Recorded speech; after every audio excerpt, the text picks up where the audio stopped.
வணக்கம் and welcome to cricket Challengers Tamil channel. இந்த வீடியோவில் நம்ம அதை பற்றி பார்க்க போகிறோம் அப்படின்னா ஐபிஎல் 2025 ஆர்சிபியோட ஆல்ரவுண்டர்ஸ் அனாலிசிஸ் தான் பார்க்க போகிறோம். ஆர்சிபியோட ஐபிஎல் 2025 ஆல்ரவுண்டர்ஸ், அவங்களுடைய ஸ்ட்ரென்த்ஸ், அவங்களுடைய ரோல்ஸ் என்ன, ஸோ இதை டீட்டெயிலாக இந்த வீடியோவில் பார்ப்போம். ஃபஸ்ட்டு ஆல்ரவுண்டரை பார்த்தீங்க அப்படின்னா ஜாக்கப் பெத்தால். ஸோ ஜாக்கப் பெத்தாலை பொறுத்த வரைக்கும் இப்போ அவர் இன்ஜூரியில் இருக்கிறாரு. So totally champions trophy 2025 ruled out ஆகி ஐபிஎலோட பார்ட்டிசிபேஷனும் ஸ்டில் இப்போ அவருக்கு ஒரு டவுட்ஸில் போயிட்டுருக்கு. ஸோ அவருடைய ரோல் அப்படிங்கிறது பார்த்தீங்க அப்படின்னா நல்ல ஒரு டெசிக்னேட்டடான ஒரு ப்ராப்பரான ஒரு middle order hitting batsman, plus பார்த்தீங்க அப்படின்னா நமக்கு ஓவரும் சப்போர்ட் பண்ணி கொடுக்கணும் அப்படிங்கிற ரோல் தான் அவர் கொடுத்துருந்தாங்க.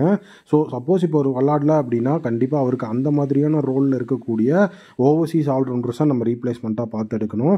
அது ஒரு விஷயம் கண்டிப்பாக இந்த இடத்துல இருக்கும். பட் ஆனால் ஜாக்கப் பெத்தால பெரிய லெவலில் நம்ம ஹைப் பண்ணியிருக்கிறோம். அவர் அவைலபிளாக இருந்தால் தான் நமக்கு கரெக்டான விஷயமாகவும் இருக்கும். நெக்ஸ்ட்டு பார்த்தீங்கன்னா குர்னல் பாண்டியாவை பொறுத்த வரைக்கும் ஒரு நல்ல ஒரு சாம்பியன் பிளேயர். அது மட்டும் இல்லாமல் பார்த்தீங்கன்னா ரீசெண்டாக அவருடைய கேப்டன்சி அப்படிங்கிறதும் செமையாக இருந்தது டொமஸ்டிக்கில்.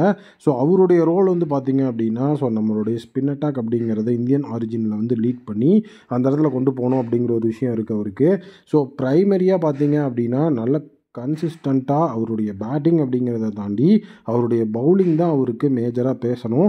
ஏன்னா அதுதான் ஆர்சிபி டீம் அவர்கிட்ட எக்ஸ்பெக்ட் பண்ணுறது. ஏன்னா பேட்டிங் கூட பார்த்தீங்க அப்படின்னா நமக்கு நிறைய பிளேயர்ஸ் சூப்பராக பண்ணி தருவாங்க.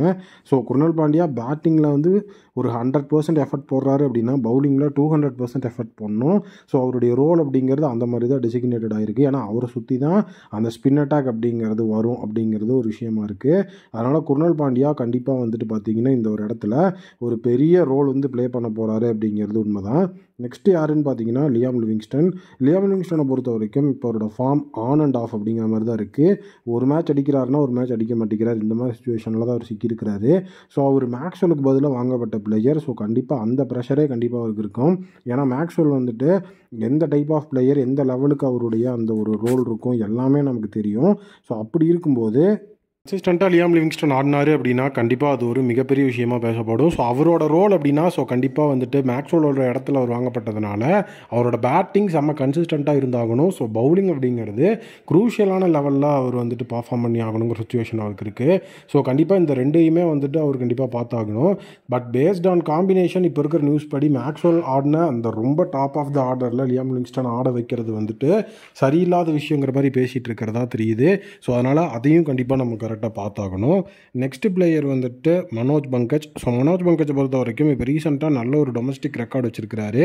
ஸோ மனோஜ் பங்கஜ் அண்ட் மோகித் ராத் ரெண்டு பேருமே பார்த்தீங்க அப்படின்னா ஸோ மெஜாரிட்டி இம்பாக்ட் பிளேயர் அப்படி இல்லைனா பேக்கப்பில் இருக்கிறதுக்கு தான் வாய்ப்பு இருக்குது. ஏன்னா ஆல்ரெடி இவங்க அந்த மாதிரி ரோல்ஸாக தான் பண்ணியிருக்கிறாங்க. ஸோ டொமஸ்டிக் பிளேயர்ஸ் அப்படிங்கிறதுனால ஸோ எந்த இடத்துல இவங்க யாருக்கு பேக்கப்பாக இருப்பாங்க அப்படிங்கிற ஒரு விஷயமும் கரெக்டாக நம்ம பார்க்கணும். ஸோ ரெண்டு பேருமே நல்ல ஒரு அருமையான ஒரு ஹார்ட் ஹிட்டிங் பேட்ஸ்மேன், ப்ளஸ் பார்த்தீங்க அப்படின்னா ரெகுலர் இன்டர்வல்ஸில் விக்கெட் எடுத்து தரக்கூடியவங்க, நல்ல ஒரு ஆல்ரவுண்டர்ஸு. ஸோ அதனால் மனோஜ் பங்கஜ், மோகித் ராத் ரெண்டு பேரும் பேக்கப் பிளேயர்ஸாக அந்த இடத்துல நான் சொல்கிறேன். நெக்ஸ்ட்டு நம்மளுடைய ரொமாரியா ஷெஃபர்ட். ஸோ ரொமாரியா ஷெஃபர்டை பொறுத்த வரைக்கும் நல்ல ஒரு தரமான ஒரு ஆல்ரவுண்டர்.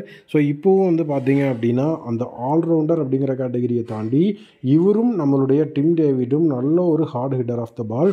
டிம் டேவிட் பிபிஎல்ல பார்த்தீங்க அப்படின்னா அருமையான ஒரு ஃபார்மில் இருந்தார். பட் ஆனாலும் அந்த இடத்துல ஒரு சின்ன விஷயம், அவரோட பவுலிங் அப்படிங்கிறத ஸ்டில் யாருமே ஸோ அந்த இடத்துல யூஸ் பண்ணிக்க மாட்டேங்கிறாங்க. ஸோ அவர் சிங்கப்பூர் டீமுக்காக ஆடிட்டு இருந்தப்போ அவர் ஓவரும் போட்டுட்டு இருந்தார். ஒரு ஆல்ரவுண்டராக தான் இங்கே ஆஸ்திரேலியன் டீமுக்குள்ளே வந்தார். இப்போ பிபிஎல்லையும் அவரை ஒரு ஆல்ரவுண்டராக அவங்க யூஸ் பண்ணல, ஜஸ்ட்டு பேட்ஸ்மேனாக தான் யூஸ் பண்ணியிருந்தாங்க. அதனால் ஆர்சிபி அவரை எப்படி யூஸ் பண்ணுவாங்க அப்படிங்கிற ஒரு கொஷின் மார்க் இருக்குது. ஆல்ரவுண்டர் அப்படிங்கும்போது பவுலிங்கும் போட்டாகணும். ஸோ அந்த விஷயத்தில் நம்ம பார்க்கணும். ரொமாரியா ஷெஃபர்ட் ஆனால் பார்த்திங்கன்னா ஒரு ஆல்ரவுண்டர். அவர் விளையாட டொமஸ்டிக் லீக்ஸ்லேயும் பார்த்திங்கன்னா அவர் ஓவரும் போடுவார். ஸோ ஆல்ரவுண்டராக தான் இருந்திருக்கிறாரு. ஸோ எப்படியும் பேட்டிங் ஃபார்ம் அப்படிங்கிறத கன்சிடர் பண்ணும்போது அந்த இடத்துல டிம் டேவிட் கன்சிஸ்டண்ட்டாக இருந்ததுனால அவரை தான் ஹையாக ரேட் பண்ணி அவருக்கு தான் வாய்ப்பு கொடுப்பாங்க அப்படின்னு தான் நான் நினைக்கிறேன். ஸோ அது நடக்கிறதுக்கு தான் அதிகமான வாய்ப்புகள் இருக்குது. ஸோ டிம் டேவிட் தான் மெயின் 11க்குள்ளே வருவார். ஸோ நெக்ஸ்ட் பிளேயர் பார்த்திங்க அப்படின்னா Swapnil Singh. So last time Swapnil Singh தான் ஆர்சிபியோட ஒரு மெயின் ஏஜெண்ட்டாக இருந்தார். நல்ல ஒரு லக்கி சாமாக இருந்தார். ஸோ அதனால் இந்த தடவையும் ஸ்வப்னில் சிங் அதே மாதிரியான ரோல்குள்ளே தான் இருக்கிறதுக்கு வாய்ப்பு இருக்குது. அவர் பிளேயிங் 11ல் இருந்த வரைக்கும் பார்த்தீங்க அப்படின்னா மேட்ச் வேறு லெவலில் வின் பண்ணிகிட்டே இருந்தாங்க. ஸோ அவரும் நல்ல ஹார்ட் ஹிட்டர் தான். ஸோ நல்ல இந்த ஹேண்டியான ரன்ஸ் அடிக்கக்கூடிய எபிலிட்டி அவருக்கு இருக்குது. ஸோ விக்கெட் அப்படிங்கிறது ஸோ ஒரு நல்ல ஒரு மிஸ்ட்ரி பவுலர், ஸ்பின்னில் போட்டு கலக்கி எடுப்பார்.